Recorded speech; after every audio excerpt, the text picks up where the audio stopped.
Selamat datang di Pojok Santai. Sebelum Anda mendengarkan audiobook ini, kami menginformasikan bahwa channel ini adalah review audio dari buku yang ada di Indonesia. Untuk membaca keseluruhan buku ini, kami menyarankan membeli buku aslinya di toko buku kesayangan Anda, baik offline maupun online. Keberadaan channel ini dimaksudkan untuk membantu Anda mendapatkan pengetahuan dari buku-buku kesayangan Anda. Jangan lupa untuk subscribe, like, dan komen. Selamat datang di Pojok Santai, channel khusus yang membahas komik dan novel dengan cara asik. Kita mulai menapaki serial buku ke-20 Virus Sableng dengan judul Hidung Belang Berkipas Sakti. Siapkan dirimu kisanak, kita akan memasuki dunia persilatan yang penuh intrik dan tipu daya.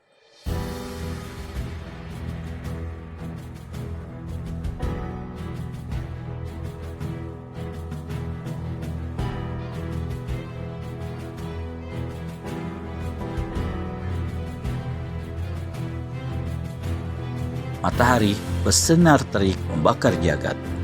Pemuda berpakaian sederhana itu melangkah menyusuri jalan berdebu. Di hadapan sebuah pintu gerbang yang dikawal oleh dua orang prajurit bersenjatakan tombak, dia berhenti. Sesaat, dengan sepasang matanya yang disipitkan, diperhatikannya bangunan pintu gerbang yang kokoh itu.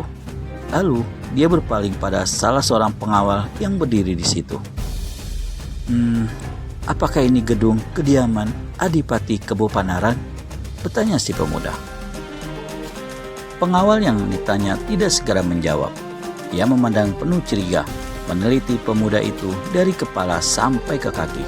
Segera dia tahu kalau si pemuda adalah seorang desa yang baru saja turun ke kota. Dengan sikap meremehkan, pengawal itu menjawab, "Betul, kau ada keperluan apa, orang desa?" Aku ingin bertemu Adipati," jawab si pemuda. "Ingin bertemu dengan Adipati Kebo Panaran?" "Hah?" Pengawal yang satu itu berpaling pada kawannya, lalu tertawa bergelak. Sobat," katanya pada kawannya, "kau dengar ucapan pemuda ini?"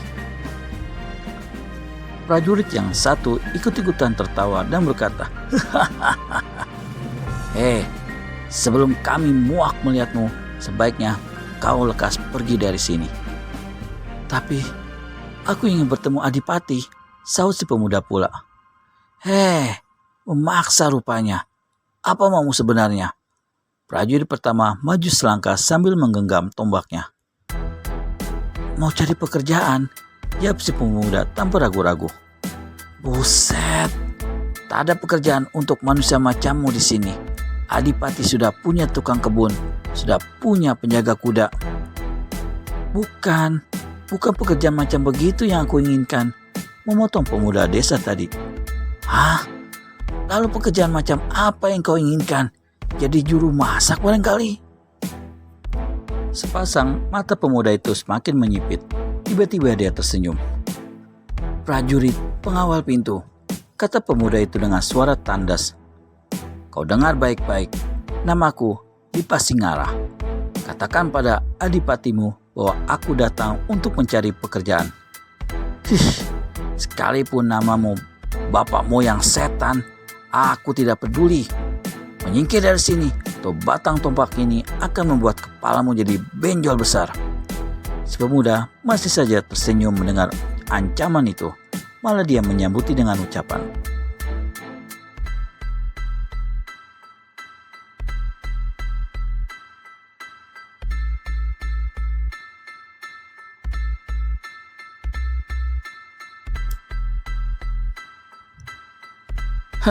"Rupanya suasana di kota benar-benar harus memakai segala macam kekerasan.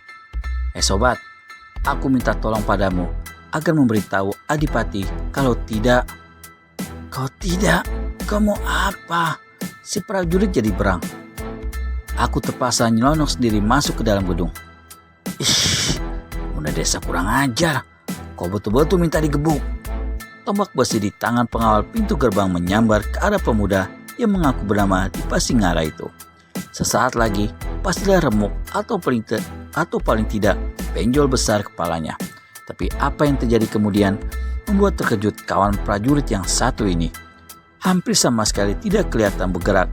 Tahu-tahu pengawal yang mengemplangkan tombak telah terpental ke atas untuk kemudian jatuh bergedebuk di tanah tanpa sadarkan diri lagi.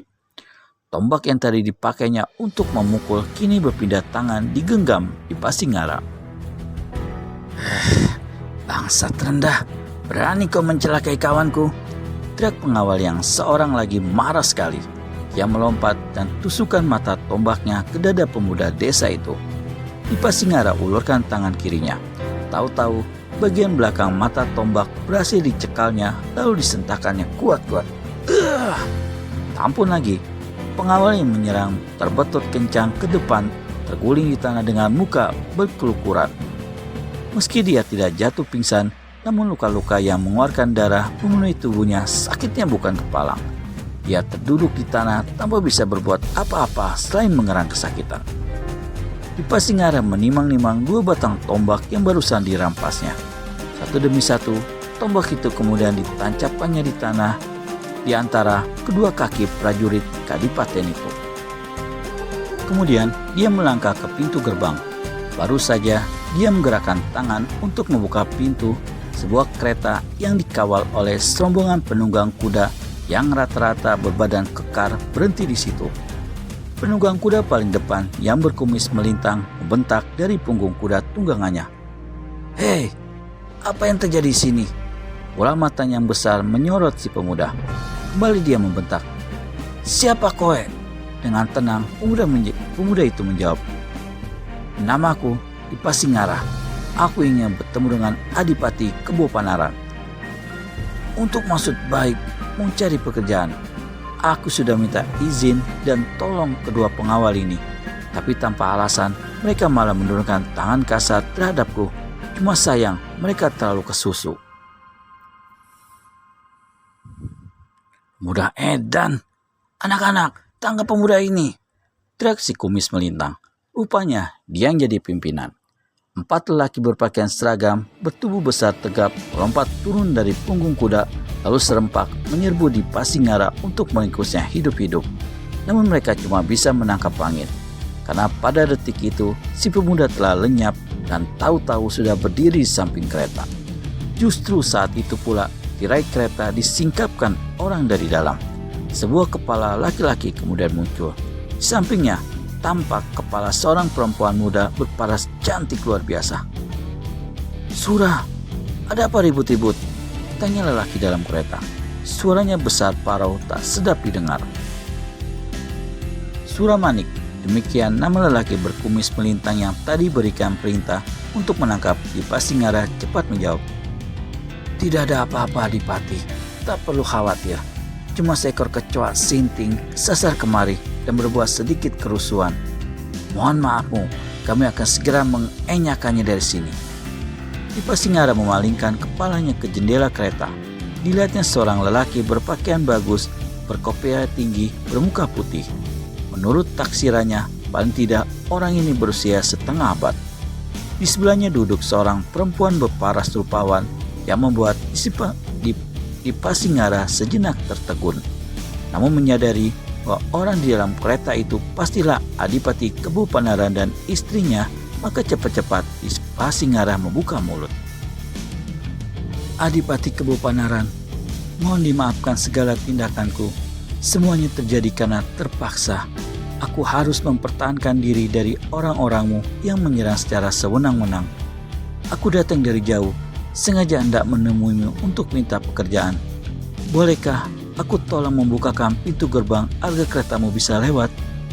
Sesaat Kebopanaran menatap tampang pemuda itu. Wajahnya cakap, sikapnya sederhana tetapi hormat, tanda dia bukan seorang pemuda gelandangan tak karuan. "Orang muda, kau siapa?" bertanya sang adipati. Sepasang mata di Pasingara mengerling sekilas pada perempuan yang duduk dalam kereta di samping adipati. Cuma sekilas, tapi pandangan mata tajam pemuda ini membuat bergetar hati serta dada Galuh Resmi, istri Kebopanaran. "Namaku Pasingara," menjawab si pemuda. "Sengaja datang dari jauh untuk cari pekerjaan." bagaimana kelanjutan kisah pemuda yang bernama Dipasingara itu?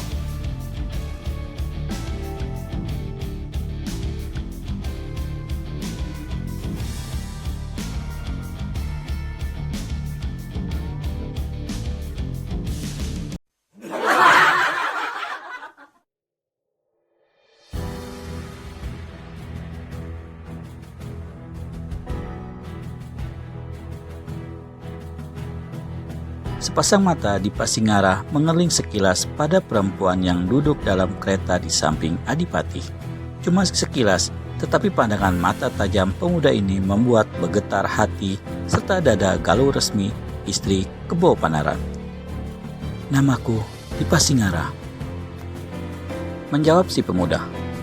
"Sengaja datang dari jauh untuk cari pekerjaan." Begitu," ujar Kebo Panaran. Ia mengerling pada dua pengawal pintu gerbang yang terkapar di tanah. "Apakah menghantam dua prajurit kadipaten itu salah satu pekerjaan yang kau inginkan?" "Mohon maaf Adipati, bukan maksudku untuk berbuat kurang ajar. Tapi mana mungkin aku berdiam diri jika yang satu dari mereka hendak mengemplang kepalaku, yang satu lagi hendak menembus dadaku dengan tombak." Kebo Panaran terdiam. Sebaliknya, Suramanik yang sejak tadi menahan amarah kini membentak, "Adipati, biar ku hajar pemuda hina dina ini." Tapi sang Adipati melambaikan tangannya, mencegah kepala pengawalnya untuk melaksanakan maksudnya. "Aku akan bukakan pintu gerbang untukmu," kata Dipasingara tanpa mengacukan Suramanik. Lalu didorongnya daun pintu gerbang lebar-lebar. Kursi kereta memandang pada pemuda itu dengan air muka tidak senang. Tetapi Adipati Kebo Panaran memberi isyarat agar kereta segera dimasukkan ke dalam. Ketika Dipasingara ikut-ikutan hendak masuk ke dalam, Suramanik mengusirnya dengan beringas. "Biarkan dia masuk, Surah," terdengar suara Adipati dari dalam kereta. Dengan amat penasaran, Suramanik terpaksa membiarkan Dipasingara masuki halaman kadipaten. Adipati dan istrinya turun dari kereta.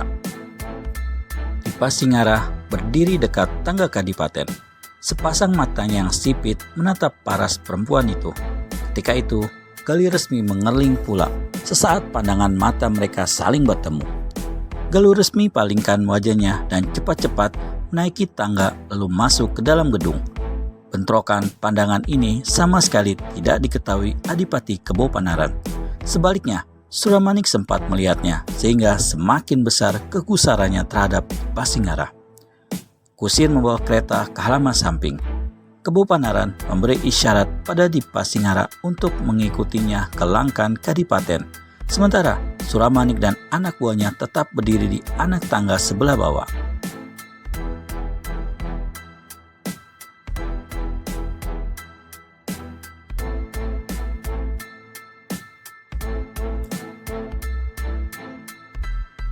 Dua orang prajurit sebelumnya sudah disuruhnya untuk menggotong dua pengawal pintu gerbang yang cedera.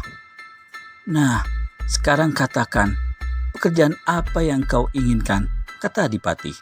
Tapi dia tak menunggu jawaban, malah menambahkan, "Untuk mengurus kandang kuda, aku sudah punya orang. Tukang kebun juga sudah ada. Pengawal banyak. Kau mau kujadikan sebagai perawat kuda-kuda kesayanganku." "Terima kasih Adipati, terima kasih atas kepercayaanmu. Namun, bukan pekerjaan macam itu yang aku inginkan." Di bawah langkan gedung, Suramanik menggertakkan rahangnya tanda marah. "Sudah diberi pekerjaan, menolak pula. Dasar manusia kampung tidak tahu diri." Demikian kepala pengawal kadipaten itu mengumpat dalam hati. "Lantas, pekerjaan yang bagaimana yang kau inginkan?" Tanya Adipati pula. "Aku ingin menjadi kepala pengawal di kadipaten ini, Adipati." "Hah?" Kebo Panaran tersentak kaget mendengar ucapan Dipasingara. Ia mulai berpikir apakah pemuda ini sehat otaknya atau bagaimana. Suramanik sendiri sempat melotot kedua matanya. Saat itu, dia adalah kepala pengawal kadipaten. Dan justru pekerjaan itulah yang diinginkan si pemuda sialan itu. Benar-benar membuat Suramanik menjadi panas dingin menahan amarah. Kalau saja Adipati Kebo Panaran tidak ada di situ, sudah sejak tadi dilabraknya pemuda lancang mulut itu. Kebo Panaran batuk-batuk beberapa kali. Tentunya kau tidak bicara bertele-tele atau ngaco, orang muda. Aku sudah memiliki kepala pengawal, tak mungkin jabatan itu kuberikan padamu. Rasanya tak ada yang tak mungkin di dunia ini, Adipati, jawab si Pasingara. Di samping itu, untuk jadi kepala pengawal tidak sembarangan, ada syarat-syaratnya. Apakah syarat-syarat itu, Adipati? Kebo Panaran merasa didesak dan jadi jengkel. Sudahlah orang muda, aku tak punya waktu lama untuk bicara denganmu. Juga tak ada pekerjaan lowong di sini untukmu, kecuali jika kau mau bekerja sebagai perawat kuda-kudaku. Kalau tidak, silakan pergi dan cari pekerjaan di tempat lain. Di Pasingara terdiam sejenak, lalu angkat bahu dia menjurah. Jika begitu katamu, baiklah Adipati, aku minta diri. Pemuda itu membalikkan tubuh dan siap untuk pergi. Tapi di belakangnya terdengar Kebo Panaran berkata, "Tunggu dulu." "Ada apa, Adipati?" tanya di Pasingara. Saat itu, sang Adipati teringat akan dua pengawal pintu gerbang yang telah dipreteli di Pasingara. Tak dapat tidak, tentu pemuda ini memiliki kepandaian silat yang diandalkan. Kalau tidak, mana dia mampu dan punya keberanian untuk berbuat begitu? Dan jika dia menginginkan jabatan kepala pengawal kadipaten, pasti dia tidak main-main. "Dengar orang muda," kata Kebo Panaran. "Aku akan memberikan jabatan yang cukup layak untukmu. Asal saja kau mau menerangkan kepandaian apa saja yang kau miliki." "Maaf Adipati, rahasia diriku tak mungkin kuberitahu. Aku hanya menginginkan jabatan kepala pengawal, lain tidak." Suramanik yang sejak tadi sudah kelangsangan dilanda amarah serasa terbakar tubuhnya. Dia merasa dihina oleh pemuda desa itu. Suramanik melompat ke langkan kadipaten dan berkata lantang, "Adipati, aku bersedia menyerahkan jabatanku pada pemuda kurang ajar ini jika dia sanggup menerima pukulanku satu kali saja pada dadanya." Suramanik memang bukan sembarang orang. Jika tidak memiliki kepandaian tinggi, tentu dia tak akan menjabat kepala pengawal kadipaten. Kebo Panaran terkesiap mendengar ucapan kepala pengawalnya itu. Urusan jadi ruwet jika pemuda desa itu sampai kena dihantam tinju Suramanik, apa jadinya? Sebaliknya, dengan tenang di Pasingara menyahuti, "Kalau aku sanggup menahan pukulanmu, kau akan kehilangan jabatanmu kepala pengawal." "Mari kita buktikan," bentak Suramanik dengan mata melotot dan amarah meluap. Dalam hatinya dia berkata, "Sekali jotosanku mendarat di dadamu, kau akan terbang ke neraka." Di Pasingara berpaling pada Adipati Kebo Panaran. "Adipati, apakah kau izinkan kami menjalankan pertaruhan ini?" "Itu urusan kalian, tapi ku nasihatkan agar kau jangan menantang Suramanik. Lebih bagus kau mencari selamat dan tinggalkan tempat ini." Begitu jawaban Kebo Panaran karena dia tahu kehebatan kepala pengawalnya. "Karena aku tetap menginginkan jabatan kepala pengawal kadipaten, mohon maafmu Adipati kalau aku terpaksa melayani tantangannya." Di Pasingara turun ke halaman. Di belakangnya menyusul Suramanik. Kebo Panaran yang juga ingin menyaksikan adu tanding itu ikut turun, sementara beberapa prajurit berdiri membentuk lingkaran besar. Bagaimana kelanjutan pertarungan antara di Pasingara melawan Kebo Panaran atau maksudnya Suramanik?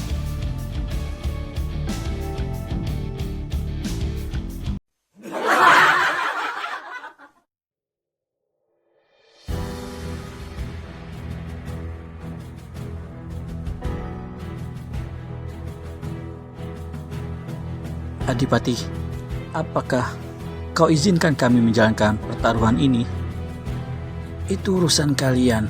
Tapi kunasihatkan agar kau jangan menantang Suramanik.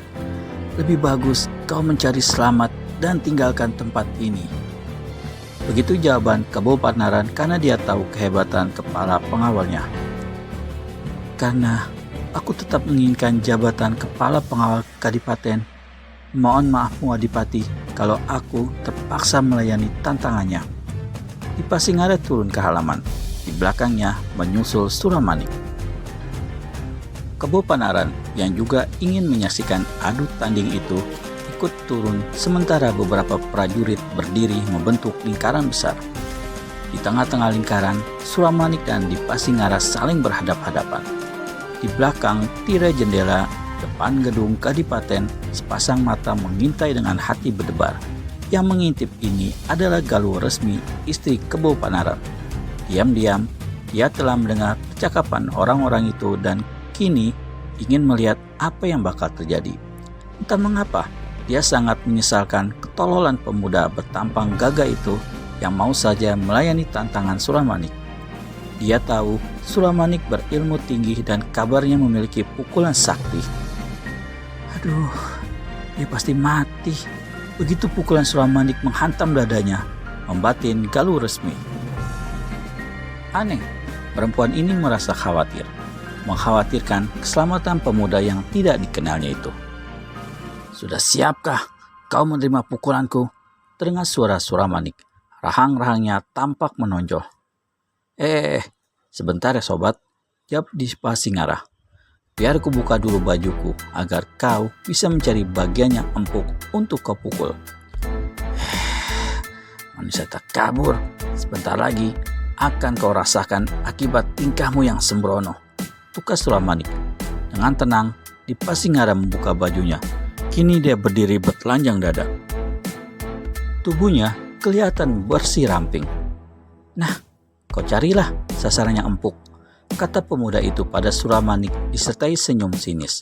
Seorang prajurit Kadipaten memaki dalam hatinya. Dasar pemuda gendeng, sudah mau mati, masih saja bicara sombong. Dengan menyeringai geram, Suramanik mengepakkan jari-jari tangan kanannya. Seluruh tenaga dalamnya dialirkan ke situ.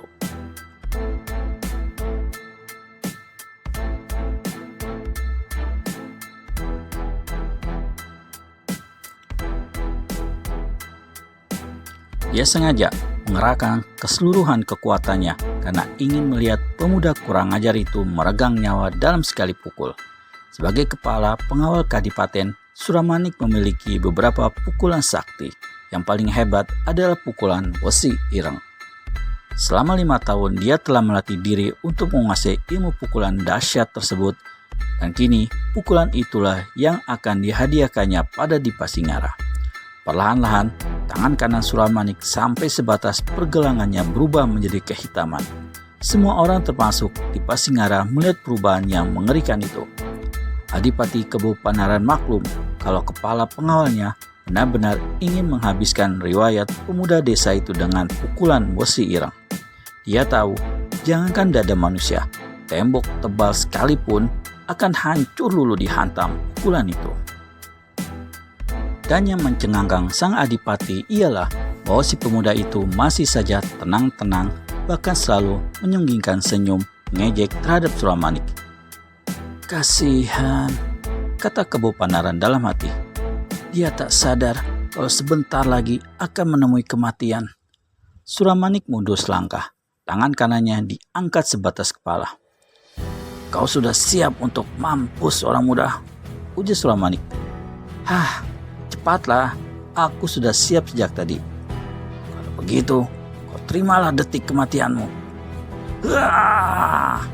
Didahului satu bentakan garang, Suramanik menghantamkan tinju kanannya ke dada Dipasinggara. Tinju keras tepat menghantam dada Dipasinggara di bagian jantung, dan terdengarlah satu pakikan dahsyat. Tubuh Dipasinggara sedikit pun tidak bergerak dari tempatnya berdiri. Di depannya, Suramanik terbungkuk-bungkuk memegangi tangan kanannya dengan tangan kiri. Belasan karut kesakitan muncul di kulit mukanya yang beringas. Semua orang kini menyaksikan bagaimana Tangan kanan Suramanik yang tadi sebatas pergelangan berwarna hitam kini menjadi gembung lecet. Dari mulut, kepala pengawal ini tiada hentinya terdengar suara rintihan. Terkejutlah Adipati Kebu Panaran, juga semua orang, termasuk Galuh Resmi yang mengintip di balik tirai jendela. Semula, semua orang sudah sama memastikan bagaimana pemuda itu akan terjengkang dilanda jotosan sakti Wesi Ireng, menggeletak di tanah tanpa nyawa. Apa yang kemudian terjadi hampir tak dapat mereka percaya. Suramanik masih mengerang, lututnya terasa goyah. Dia coba bertahan tapi tak mampu. Dia jatuh berlutut. Tangan kanannya tampak semakin merah. Dari bagian-bagian yang lecet, darah mulai membersit. Kebu Panaran geleng-gelengkan kepala. Setelah menarik napas dalam, dia berkata, "Suramanik, ternyata pemuda itu sanggup menahan pukulanmu." Rahang Suramanik menggembung. "Aku tahu maksud ucapanmu, Adipati. Tak usah khawatir. Aku bukan bangsa manusia yang tidak memegang janji. Kau terimalah pemuda hina dina itu menjadi kepala pengawal Kadipaten." Habis berkata begitu, Suramanik memutar tubuh untuk berlalu. "Tunggu!" seru Dipasingara. Dari balik pakaiannya dikeluarkan satu kantong kertas kecil. Di dalam kantong ini terdapat sejenis obat mujarab. "Taburkan obat ini di tanganmu. Lukamu pasti akan sembuh dalam waktu cepat." Suramanik mendengus dan menampik kantong kertas yang dilemparkan padanya. Aku tak butuh obatmu. Apa yang kau lakukan hari ini, kelak akan kubalas berikut bunganya. Bersiaplah dari sekarang, karena aku pasti datang menemuimu." Suramanik membalikan tubuh dan berlalu cepat. Ketika dia lenyap di kejauhan, semua mata kini ditujukan pada Dipasingara. Pada dasarnya, prajurit-prajurit Kadipaten itu diam-diam mengagumi kehebatan si pemuda. Namun masing-masing mereka juga merasa kurang senang terhadap sikap dan tindak tanduk Dipasingara yang mereka anggap sombong. Setelah beberapa lama kesunyian menggantung, akhirnya Kebu Panaran membuka mulut. "Orang muda, sesuai perjanjianmu dengan Suramanik dan dengan kepergiannya dari sini, maka mulai saat ini jabatan kepala pengawal menjadi hakmu. Namun, sebelum jabatan itu kuberikan padamu, satu ujian lagi harus kau lewati." "Adipati, apa maksudmu?" tanya Dipasingara. Sebagai jawaban, Kebu Panaran melemparkan sebilah golok pada Dipasingara. Lalu pada 6 orang prajurit Kadipaten dia bersuruh, "Cabutlah golok kalian dan serang dia." Pada Dipasingara, Kebu Panaran menambahkan, "Kau harus sanggup merobohkan mereka dalam waktu 3 jurus. Tapi ingat, tak satu pun harus terluka." Dipasingara menyambut golok yang dilemparkan sambil tersenyum, sementara 6 prajurit dengan golok terhunus menyebar berkeliling mengurungnya. Di belakang jendela, Galuh Resmi yang masih mengintip kembali merasa cemas. Keroyok oleh 6 prajurit-prajurit kelas 1, apakah pemuda itu sanggup bertahan? Temukan jawabannya di video selanjutnya hanya di channel Pojok Santai. Segera subscribe dan tekan tombol lonceng untuk mendapat notifikasi video terbaru dari kami. Oh iya, bagi kisanak yang ingin membaca Wiro Sableng online ataupun offline maupun novel silat lainnya, bisa mengunjungi Negeri Para Pendekar Blogspot. Terima kasih dan sampai bertemu kembali.